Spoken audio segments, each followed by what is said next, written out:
Hello, this is Dr. Van der Jagt, course professor of Special Ed 516, and we are going to see our first PowerPoint of the history of special education. The history of special education also includes the objectives for this presentation, which is terms that are necessary to be known, simulation, legislation, and co-teaching setups with classroom designation.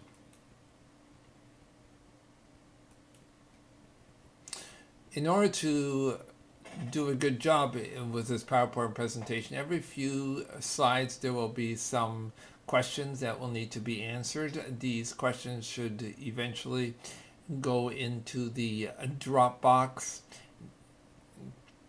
entitled History and Legislation. These Microsoft Word documents are then will then be taken a look at for the number of points for assessment. Also, you need a notebook for yourself with respect to files, Microsoft Word files that you may also wish to have, but a notebook in order to write notes. You can do it in a file format or you can do it in a notebook format.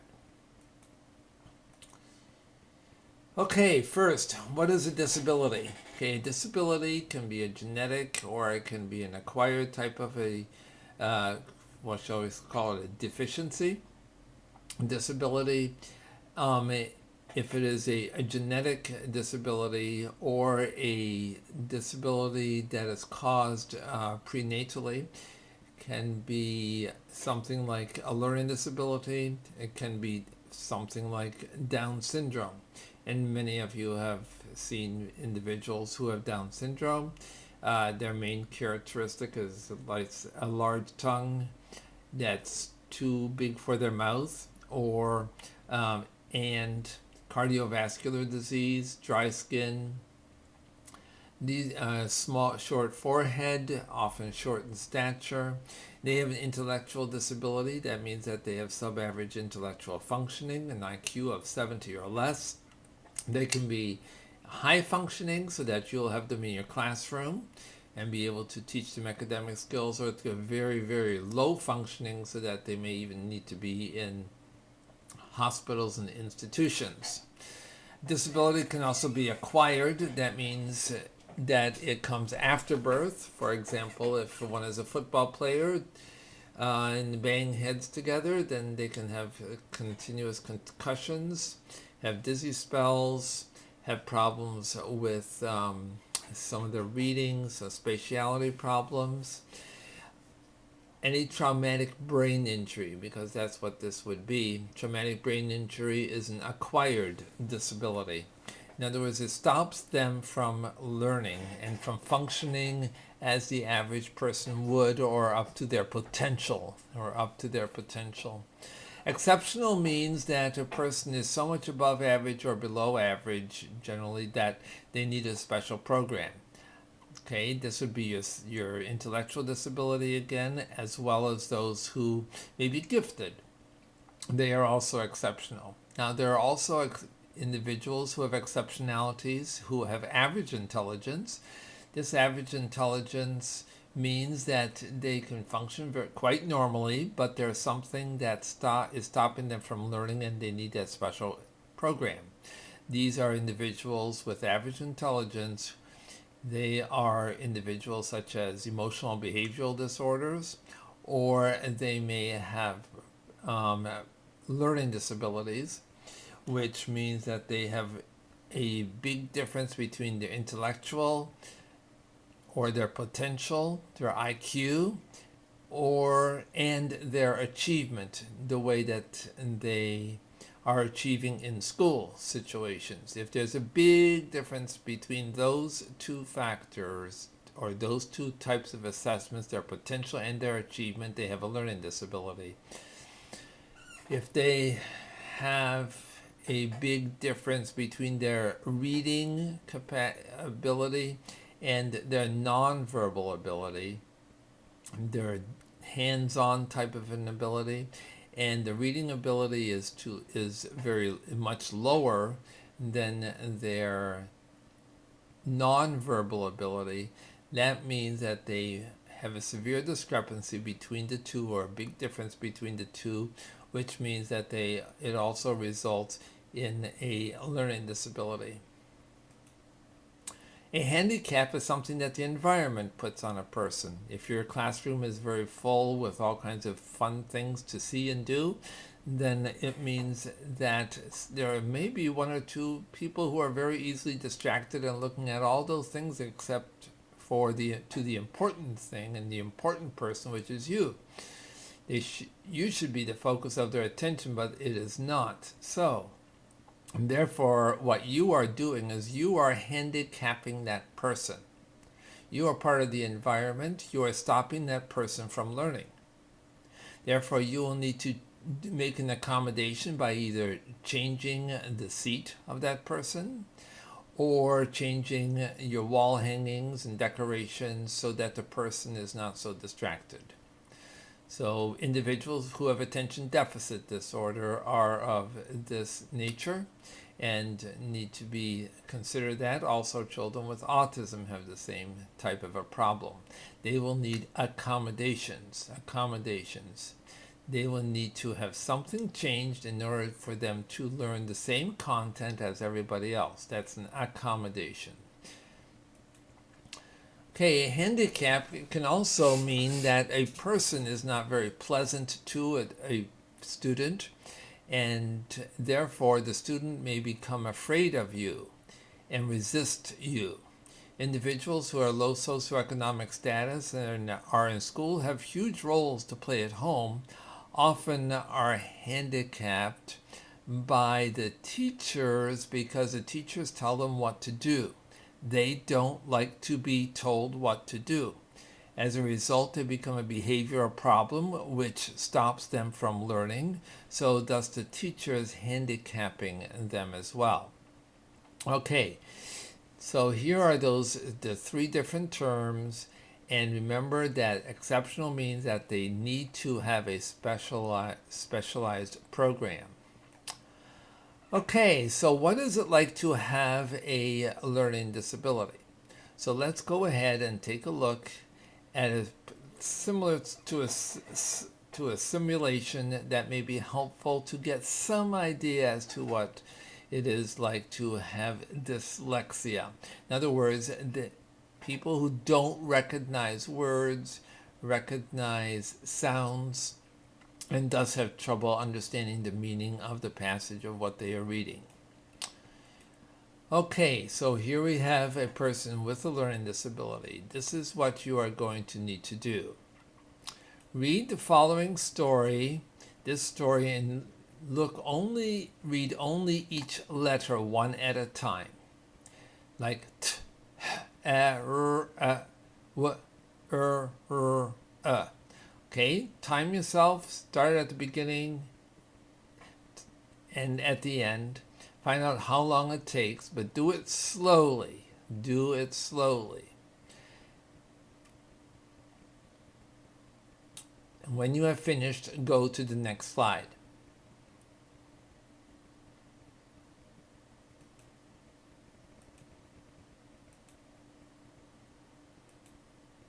Okay, now take out that Microsoft Word file, the document file that you have minimized probably on your computer.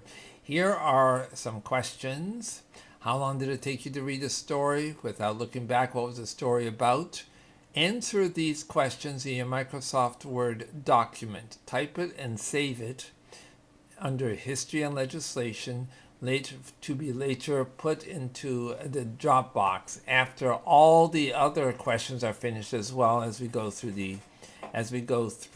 the PowerPoint presentation. Okay, label them as this 1.1a, 1.1b, etc. Okay, dysgraphia is being able to write down the thoughts that one has and then read them back to oneself again. Okay, it has to do with graphics. It has to do with graphics or symbols on the paper. So what we are going to do here is you're going to write a story that I am going to dictate. This story is about something that is rather cute, maybe, hopefully. Okay, listen carefully and have this slide in front of you so that you know exactly what it is that you have to substitute. The A for the E's and the E for the A's, a capital I for the O, and a little o for the little I. Okay, and then write every letter S and P backwards, because reversals are part of the characteristics of an individual having a learning disability, and as well as substitutions. So here we go. Try to keep up with me, because you have a learning disability now. It may be a little bit faster for you to process. Once upon a time, a little ape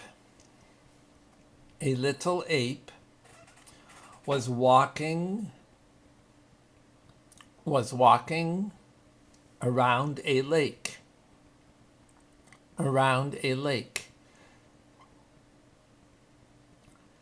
that had trees around it.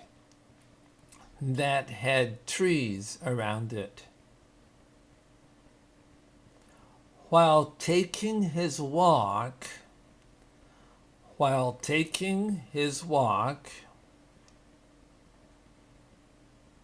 he noticed that all the apples on a branch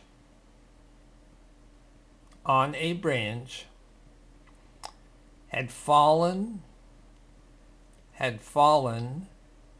on the watery ground.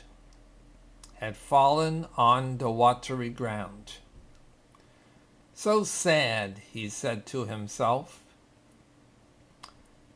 Silly me.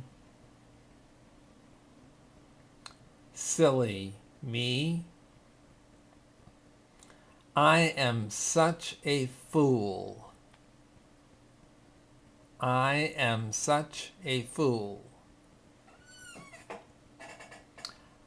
will take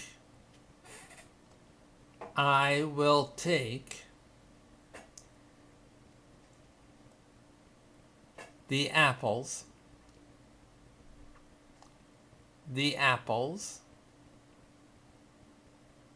on the ground,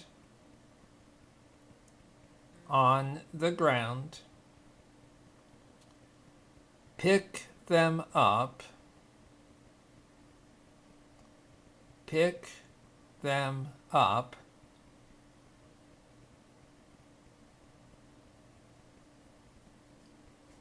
and use them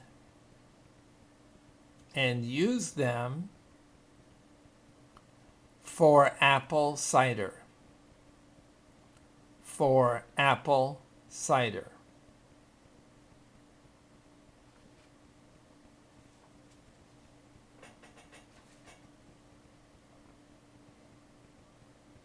All right, now that you have written it, now read it back to yourself exactly the way it is written.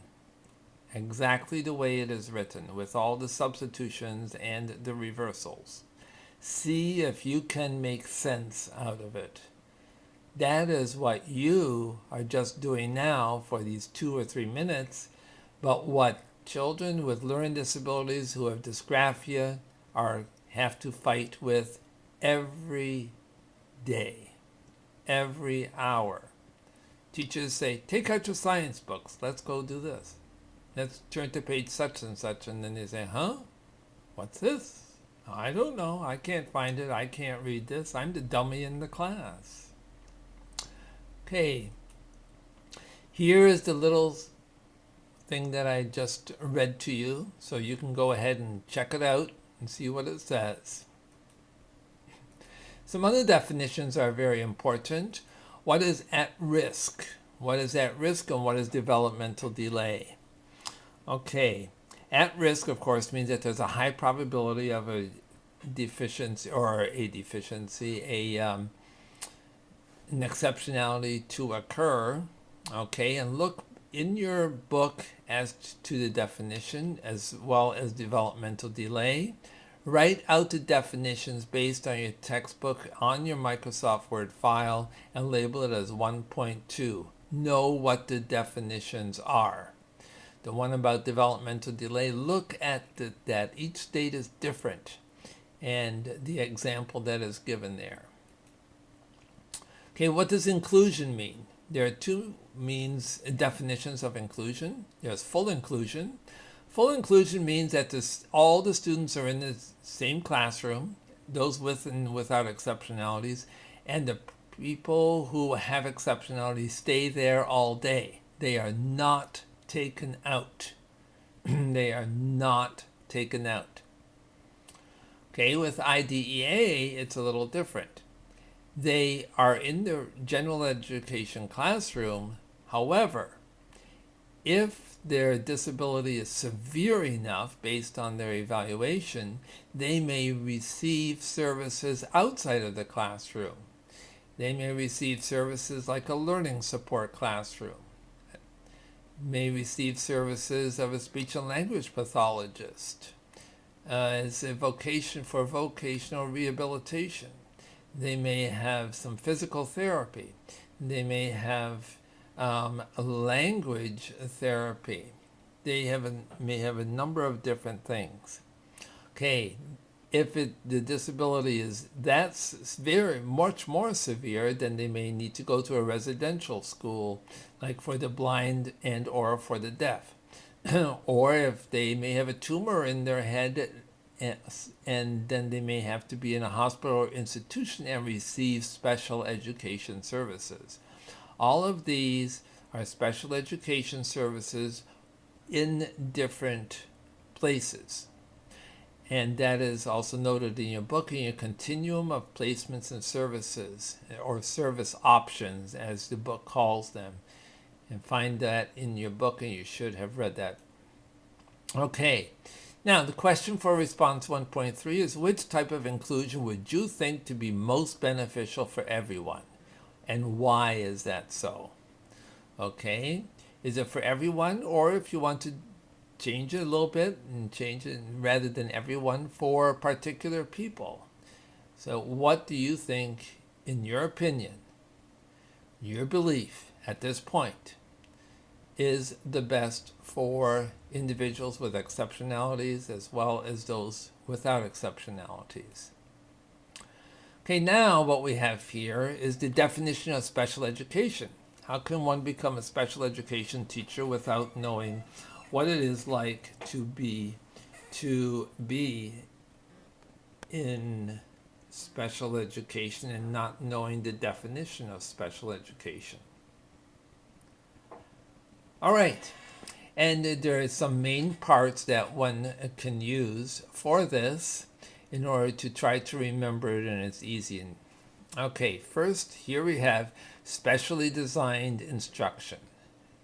Specially designed because it's unique for that particular person, because that particular person with an exceptionality has unique needs. We all are unique. You're unique. I'm unique. Your friend is unique. Everybody is different. But these are even more unique than ourselves who are unique. Okay, it's at no cost to the parents. No cost to the parents. They don't have to pay extra money. They don't have to send them to another school. They don't have any tuition to pay, extra tuition.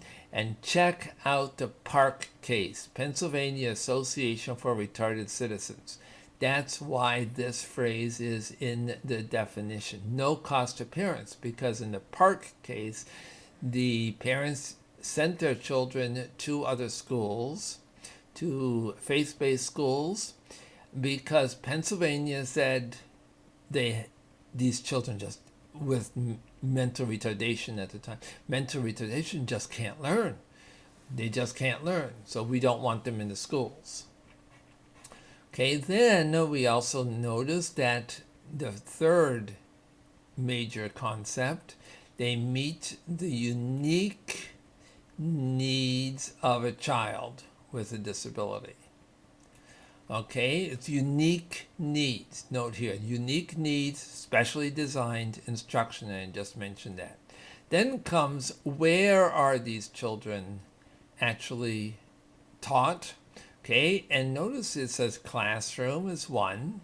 Can be the home, so it can be homebound instruction. I know somebody, my brother had a friend whose daughter had a brain tumor, and she taught her at home. One of my cousin's children also was taught at home because that cousin had HIV virus due to bad blood transfusion at birth.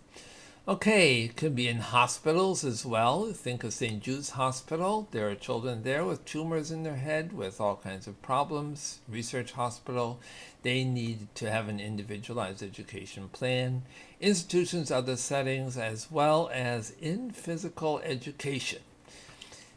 Physical education is very important for individuals with disabilities. It's often something that they can really do well. So why take them out of that? We need to have them in there and have it so that it will raise their self-esteem. They don't do well in the classroom, but physically they're very good. They may be on football teams. A lot of sports people have language problems, many of them. So why make it worse? But let's raise up their self-esteem so that they can learn better. In research done by William Kephart had the hypothesis that individuals who had difficulty reading said, they often have physical problems as well and don't do well in phys ed. Now, rather than having them do better in reading and then having them do better in phys ed as a result, let's try to switch it around. Let's have them really work hard in their phys ed, and that would help them in order to learn how to read better. Unfortunately, that did not go through with respect to the results. The results were not statistically significant that individuals who became more coordinated could also read better. So we have to think about that. Okay, and that's the William Kephart, Kephart. The dropout rate for individuals who have disabilities or exceptionalities is about 50%, which is rather high. So that's something that we need to think about as teachers, that we try to keep them in school. So they just look at the present, the concrete, and they want to earn some money. But we know that the more education one has, the more security there is and the less job change there also is. Some other important definitions and concepts. Normalization. Normalization means that individuals need to be put into the community and be treated as normally as possible. It came from Wolfensberger, Wolfensberg, also named in your book.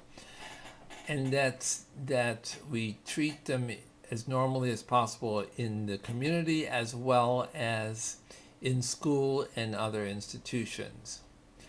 Okay, IDEA PL 108-446 is the Individuals with Disabilities Education Improvement Act. It is the latest reauthorization or change in IDEA, which started out as PL 94-142 in 1975.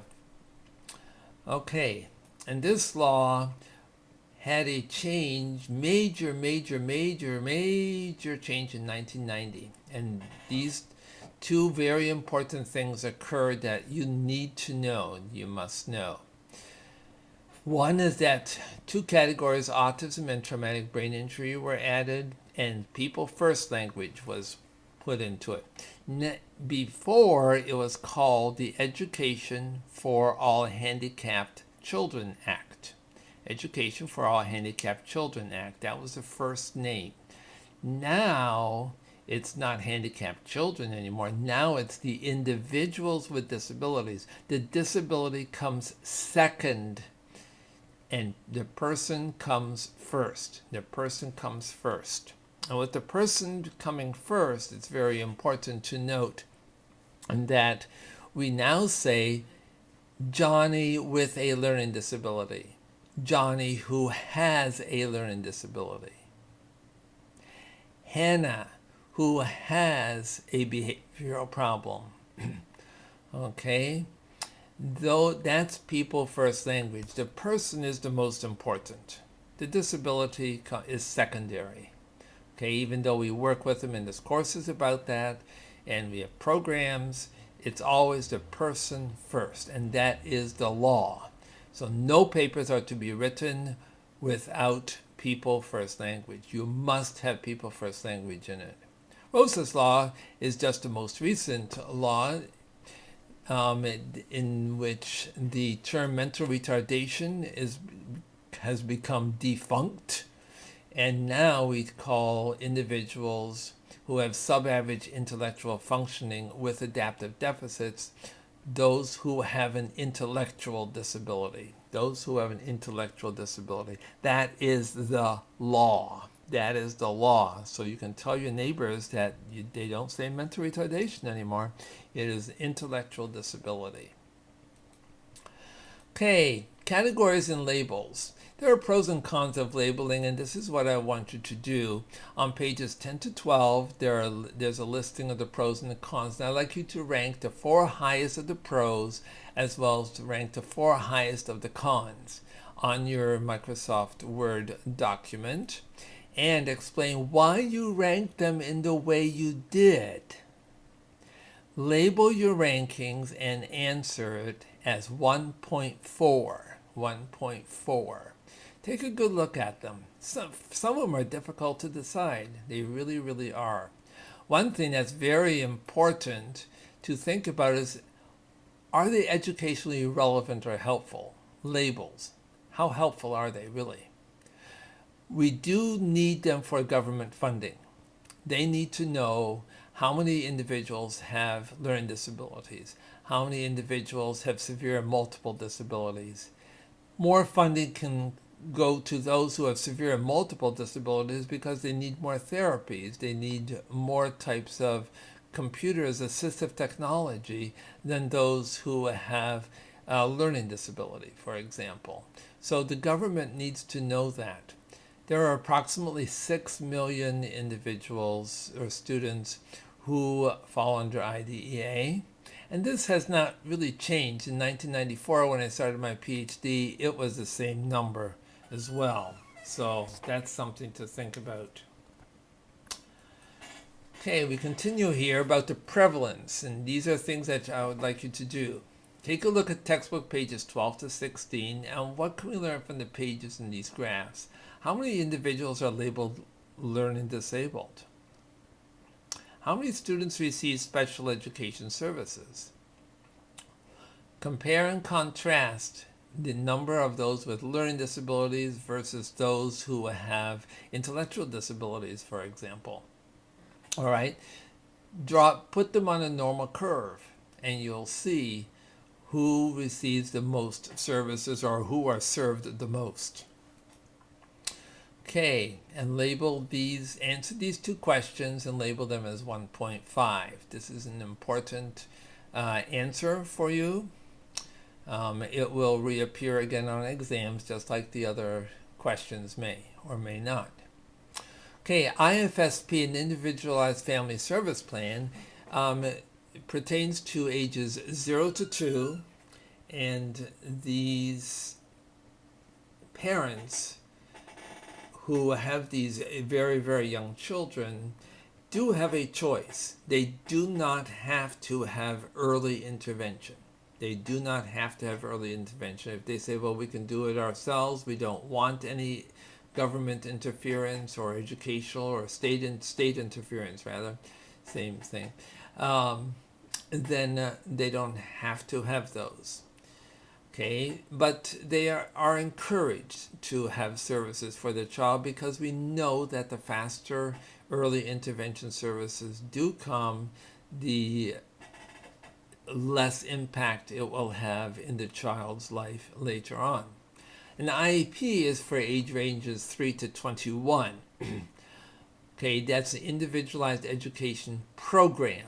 A program is the word. It's not plan, it's program.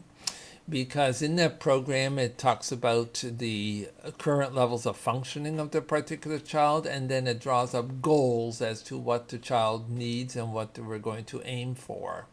And then where does the child go, in what services does a child need? Where is a child supposed to be placed? In the general education classroom or general education classroom with learning support? And how much time does the child spend with his non-exceptional peers or her non-exceptional peers? Those are important. Those are the three main components of the IEP. So three main components are current level of functioning, what the child can do, the goals, and the placements. Okay, learning disabilities, intellectual disabilities. Okay, look on page 15. Check why is there such an increase in learning disabilities. Note intellectual disabilities. What happened there? So, and you can think of it and think about the start of the law of 1975 and beyond. Identification eligibility processes became better, and so that one could really determine as to if a child has a learning disability or not. Things became more stable at that time. Things became more defined. Okay, non-categorical versus categorical. What is the difference? Non-categorical means that you can group a number of different disabilities together to teach them the same skill. You teach the same skill to different individuals at the same time. The different individuals have different exceptionalities. Okay, categorical is like your book does. Your book takes each category, each exceptionality, and considers them as a separate entity. Non-categorical does not do that. I do not do that. I'm non-categorical. Because as a teacher, I know that I had no time to teach those, let's say, the changing of money, or the letter D sound or F sound. 1 to 20 minutes for an individual with a learning disability, 20 minutes for an individual with an intellectual disability, 20 minutes for a child with autism. That's 60 minutes. That's a whole hour lost when I could do it in 20 minutes. Because I've got 25 other students in my class. What are they going to do? And that's a waste of time. Being a teacher means that you have to be efficient. You must be efficient. Okay, service delivery teams. There are different types of service delivery teams, and these are listed in your book.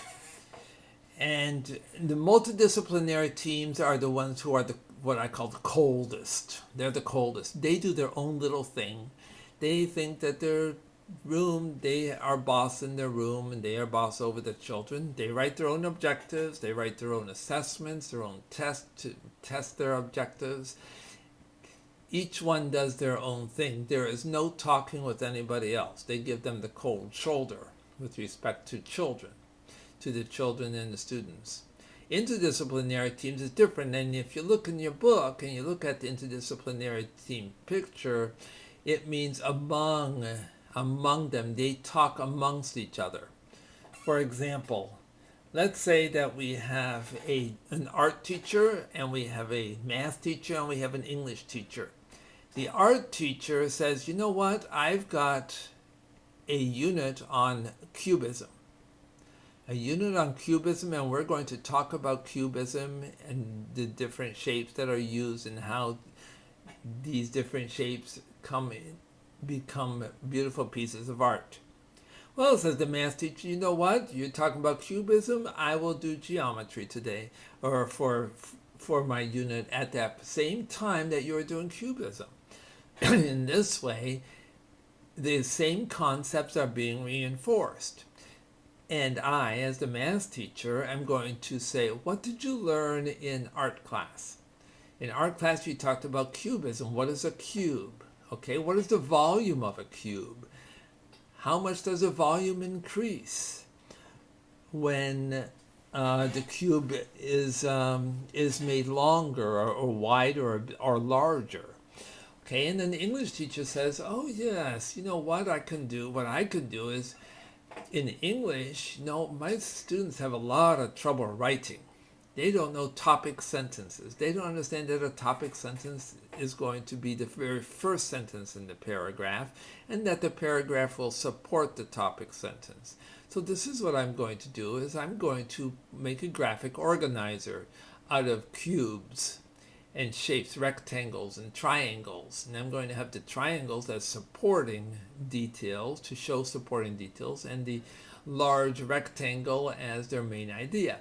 In that way, they will get a picture in their mind, and I will tell them, what did you learn in math class about rectangles and triangles, and what did you learn in art class? What are you doing there? So now we're going to use art as in the shape of a graphic organizer, maybe make some cubist drawings or as a graphic organizer in order to help us to learn how to write nicely with topic sentences and supporting details, so that the goal of each paragraph is first, so the reader knows what to look for. And so that's the interdisciplinary team. So here, what the interdisciplinary teams do is they reinforce each other with respect to the objectives as well as to the assessments, even though each of them does their own assessment and they write their own objectives for their own subject area. The transdisciplinary team is a little different. That goes across disciplines. Okay, here there's one objective that each of the teachers has for a particular student. For example, a behavioral problem. The student needs to have a buddy system because the student calls out as soon as she or he doesn't know something. So what we're going to do in order to accommodate, we're going to make this student have a buddy, or we're going to have the student have a buddy in each of the different classes. They have maybe different buddies, and then that we will see how effective this intervention is, this method is, in order to keep the child under control. That's a transdisciplinary team. So that's what we are going to do. Okay, there also are consultative services, which means that there is an advising teacher who will come in to advise the teachers with respect to the particular learner. They are called, or he or she is called, a leader or a primary interventionist. A primary interventionist, as noted in the book.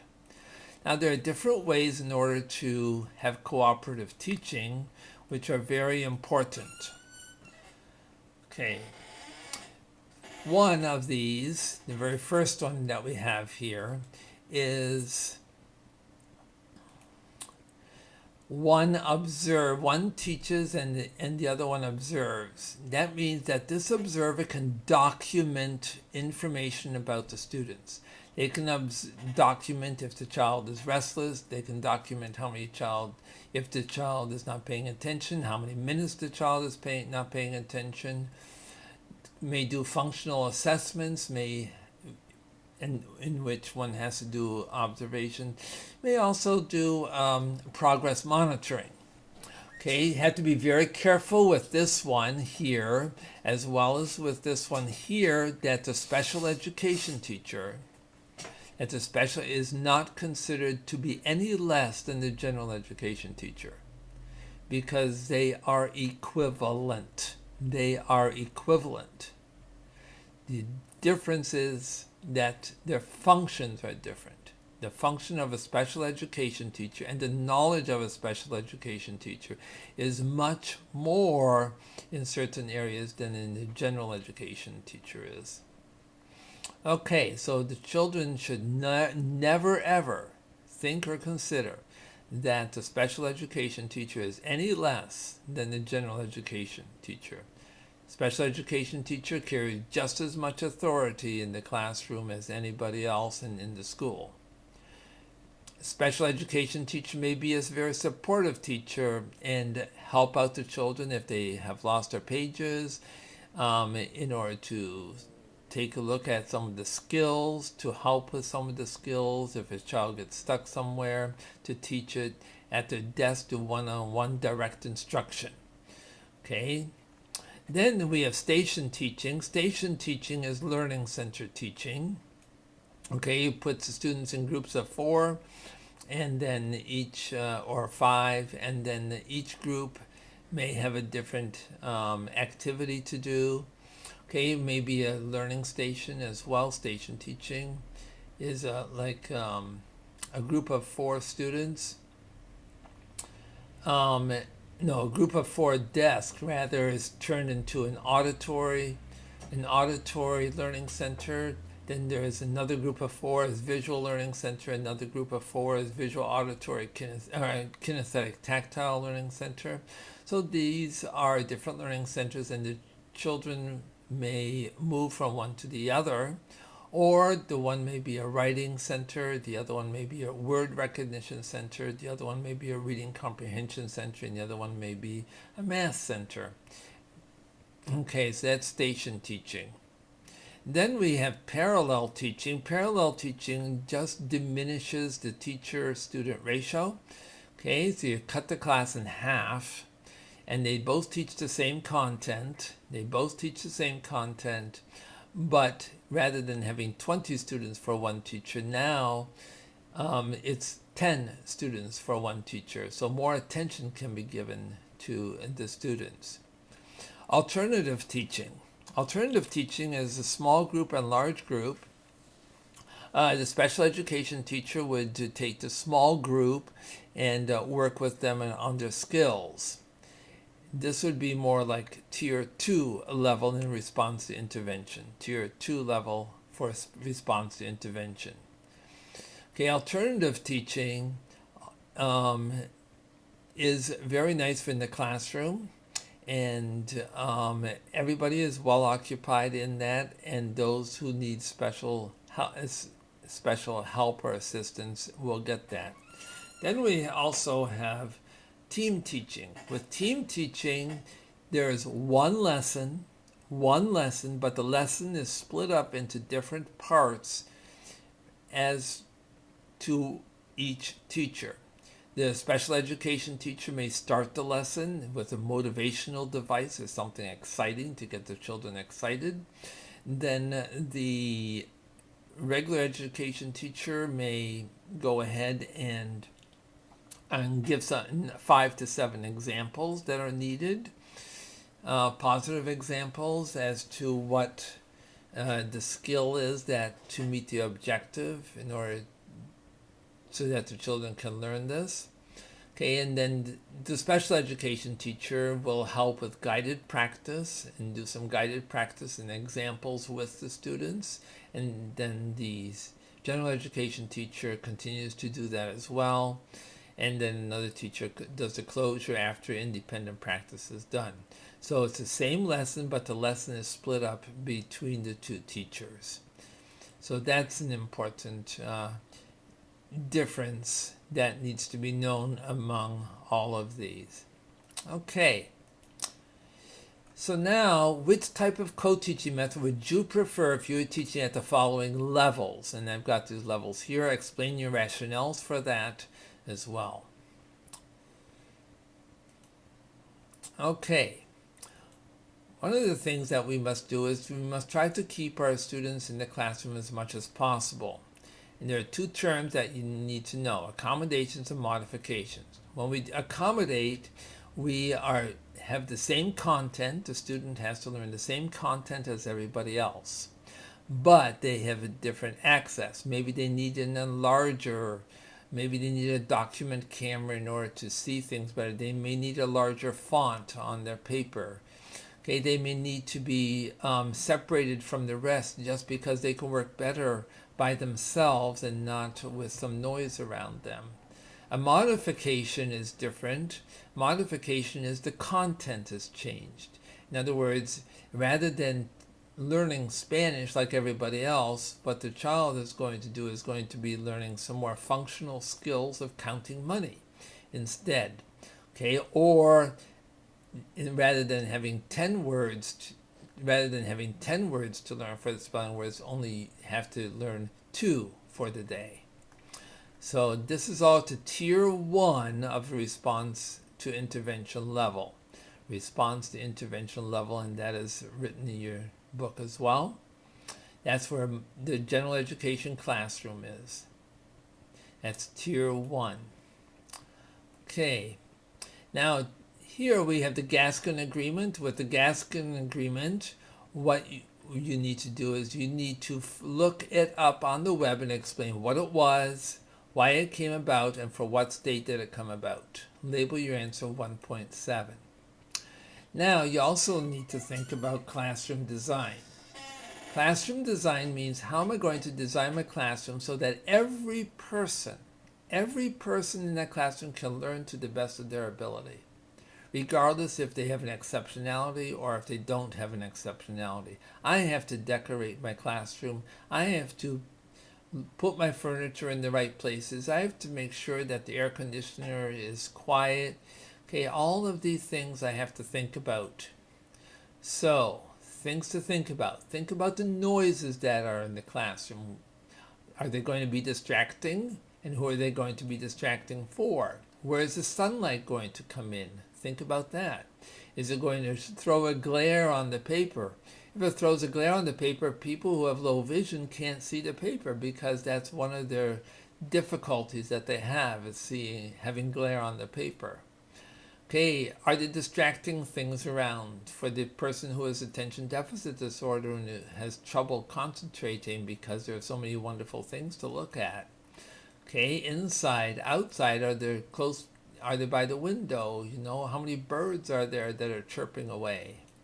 Squirrels running around. What about teaching and learning style? What do you like as a teacher?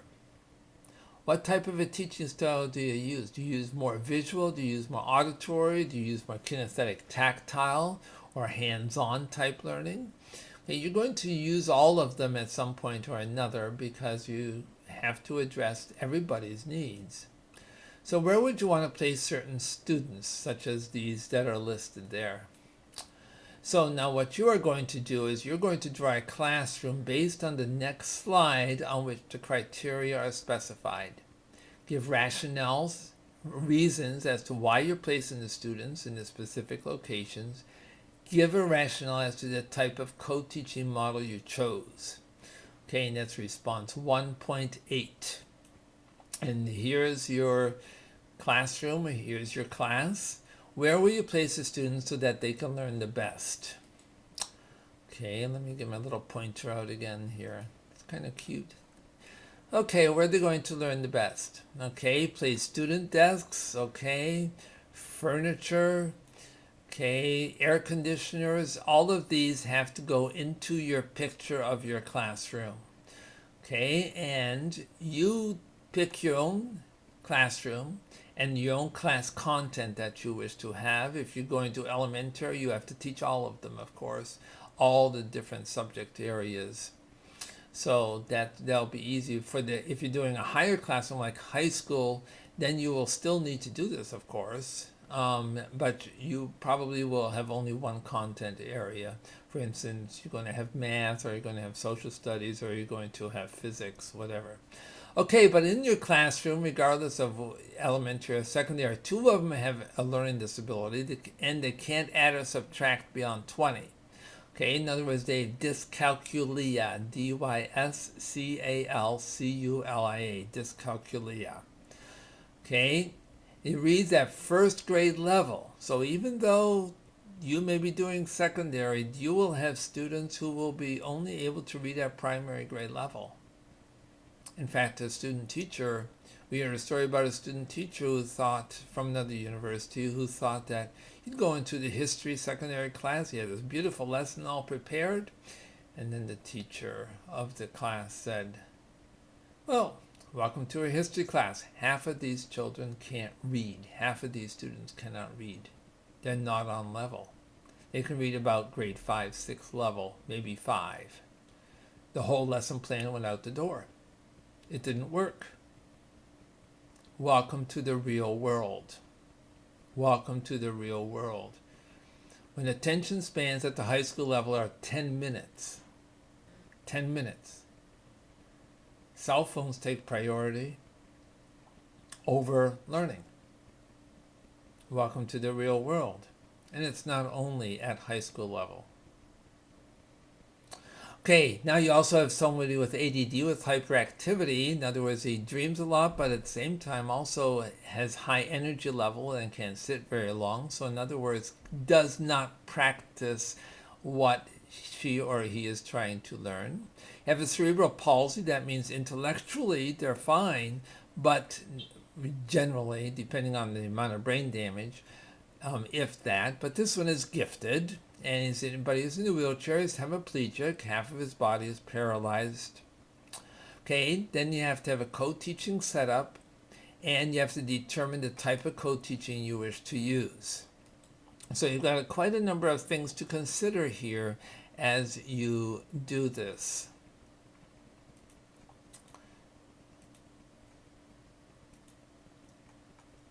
Okay.